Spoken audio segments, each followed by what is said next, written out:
যে আল্লাহ তাআলা ঠিক করে দিবেন।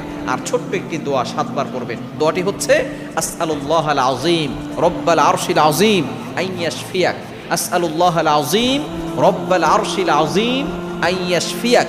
এই ছোট্ট দোয়াটা আপনি 7 বার করে অসুস্থ ব্যক্তিকে ফু দিয়ে দিবেন। এটা কয়েকবার করবেন, দেখবেন আল্লাহ তাআলা তাকে শেফা দান করবেন।